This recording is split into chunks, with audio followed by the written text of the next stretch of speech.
So I told you I was going to pick up the pace on these videos. Uh, I have, I don't know, 15 different topics sort of stored in my reminders app that I'm going to sort of plow through over the next couple weeks, and then anything else that comes to mind. Um, obviously, big news in the music world with the passings of Sly Stone and Brian Wilson. I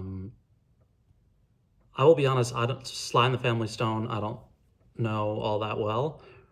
I think it's their retrospective, uh, about 6 months ago. Haven't opened it yet, and I'm going to this weekend. And then, Brian Wilson, just one of the greatest. Some would say the greatest. A lot of people say the Beach Boys are the greatest American band. And I think that's a fair argument. So rest in peace to Sly and Brian Wilson.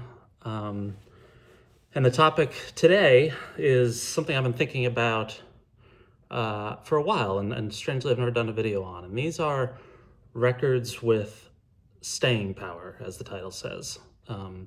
So whenever I'm sort of, maybe if I'm a little off, and I just go for something just to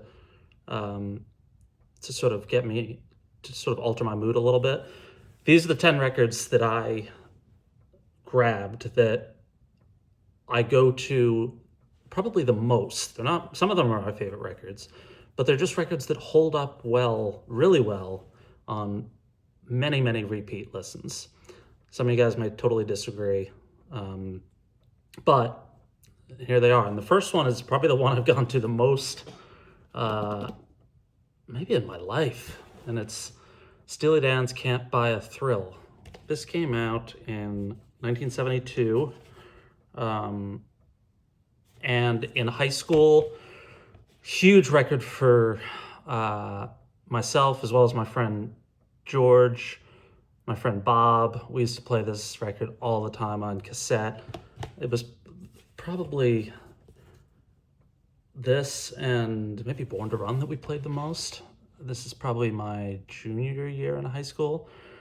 Loved it throughout college. I think I've mentioned that I saw Steely Dan with my friend George as well as Lane in the 90s in Jersey. I don't really remember the show.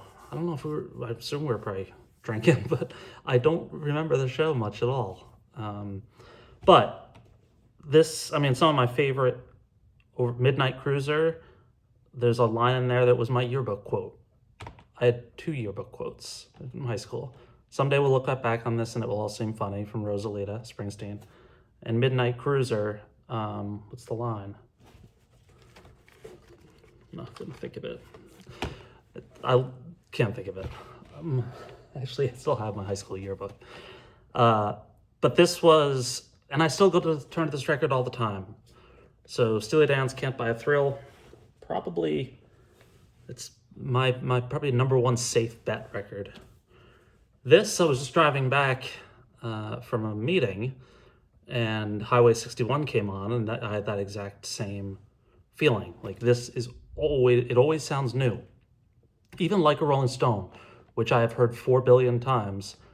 For some reason, that intro, every time I hear it, it's like it's the first time. And I've always just thought of this record as just, everyone knows it's considered one of the all-time greats, but it's just kind of messy great, right? It's like all over the place. Takes a lot to laugh, takes a train to cry. One of my favorite Dylan songs, Desolation Road, just like Tom Thumb's Blues. This is just, it's automatic. And this got me thinking. I remember, I think I had, and I've shared this here before, but I used to often go to shows in Big Sur at the Henry Miller Library. Actually, not a ton. Saw Bonnie Prince Billy, and the show that I'm about to reference. I saw Philip Glass. He performed, and they showed the movie I'm going to butcher the name, Koyaanisqatsi. It's the film, one of the first films about climate change. And I believe Philip Glass does the complete soundtrack. I was pulling up to, I got there early, as I always do, I was going to my favorite restaurant. It's called Deachin's, favorite restaurant anywhere. It's by myself, pulled up. I think I was driving a Volkswagen, my Volkswagen Jetta back then. It was a beautiful day, had the windows down, and I think it was on It Takes a Lot to Laugh, It Takes a Train to Cry CD player. And I pulled in, and then I looked to the left, and there was a BMW, and they rolled down the window and gave me a thumbs up, and it was Philip Glass. He was going to the same restaurant. He was with a bunch of people. They had a huge table in the back, but that was fun. Next, Tunnel of Love, Automatic. This record came out in 1987, and every time I listen to it, it sounds like it's the first time I've ever listened to it. I have no idea why. Like, Ain't Got You as an opener, just a weird opener. But then Tougher Than the Rest. I remember my younger sister, who I haven't talked much about here, Annie, when she was like 4 years old, her favorite song was Tougher Than the Rest. We used to play it for her over and over and over. Spare Parts, Walk Like a Man. This is just such an outlier as a Springsteen record. Obviously came after his massive hit, Born in the USA. But every time when you're one step up, what a great song. It's probably the Springsteen record that in the last 10 years I've listened to the most. But for some reason, I put this on, and it's like it was week of release. This one, Brian Eno. This is obviously a mood album. So if I'm anxious or maybe I'm having trouble sleeping, I have been turning to this record for decades. Music for Airports, Brian Eno. It says Ambient 1. Looks like this is a Japanese pressing. I think I got this when I was in Japan. Nope, it's from Amoeba. I paid $40 for it. I have multiple copies of this. I think I have 3 copies. I don't know that I've opened this one. Maybe I never will. But if you're looking for an ambient record that can calm your nerves, that is a great one.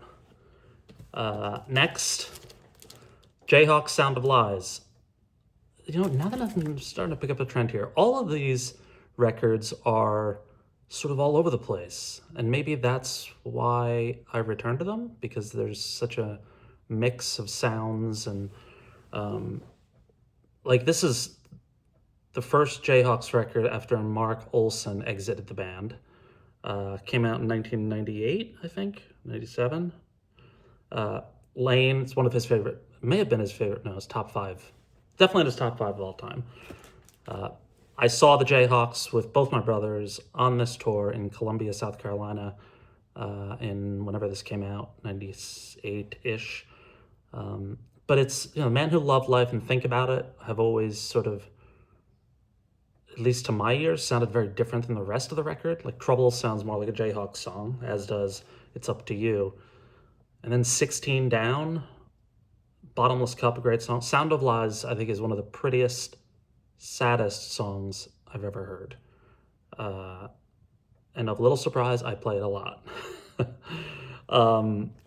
Produced by Brian Paulson, who did a bunch of who I think did multiple Uncle Tupelo records. But this record, I go back to, a month doesn't pass where I don't listen to Sound of Lies. Is it my favorite Jayhawks record? Probably. I think Hollywood Town Hall is the best, but Sound of Lies is probably my favorite. Next, the White Album. Always. It was like a few days ago I was in my car and I was like, this is just what am I in the mood for? And I put on the White Album, and the White Album is just a messy, all over the place, different sounds, different themes, and it just hits, and it always sounds new. Only got 4 more. When I Need Some Soul, Otis Blue. This record goes on regularly. I've been listening to this a ton lately. Otis Blue, Otis Redding sings Soul on Volt Records, which I think is half of where Sun Volt got their name. reissued by Sundays, looks like in 2001. Tremendous record, all the time. I'm gonna spin it this weekend. Next to Can't Buy a Thrill, this is probably the longest duration of an album, meaning, I've been listening to it for 40 years and still do. And I talk about this record a lot, and no one else ever talks about this record. Jimmy Buffett's A1A. I think it's a tremendous record, especially when I'm looking to sort of kick off a weekend or going out, or if I'm by the ocean, when I visit Mexico, I play this record. This record's fantastic. Making Music for Money, Door Number 3, Dallas, Presents to Send You, Stories We Could Tell, Life is Just a Tire Swing. That's side A. All those songs are great. B, Pirate Looks at 40, Migration, which is my favorite Jimmy Buffett song. Trying to Reason with Hurricane Season's great, Nautical Wheelers, and Tin Cup Chalice.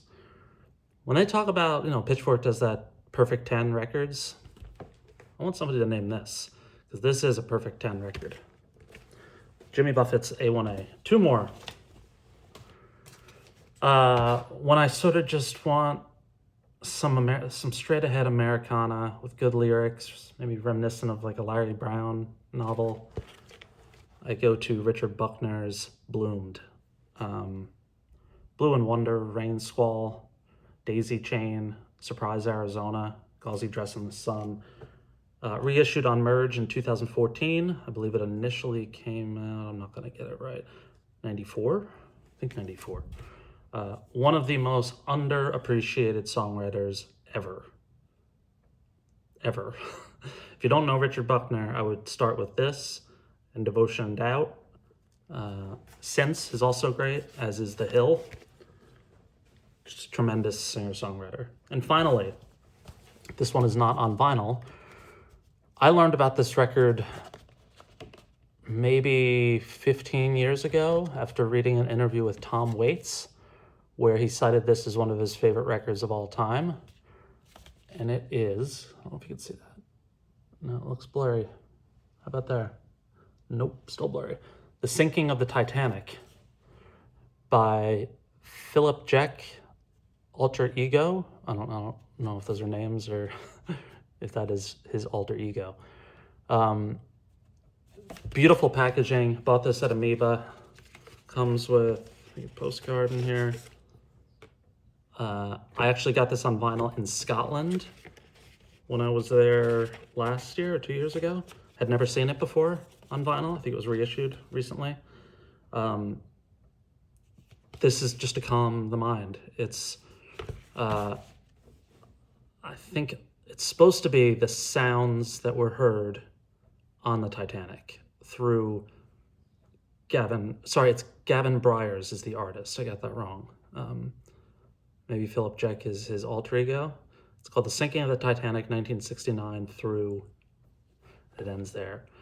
I remember somebody that I was dating, 14 years ago. She loved this record. I used to play it. It was when I first learned about it, and I would play it all the time. But it just ambient, very simple, a little haunting, but also beautiful, and just calms the mind. So if you don't know this record, Tom Waits loves it, so I picked it up. That's it. 10 records that I return to regularly, and will probably return to right when I hit the end of this video. So hope you all have a good weekend. I guess you're going to be seeing a lot of me. Take care.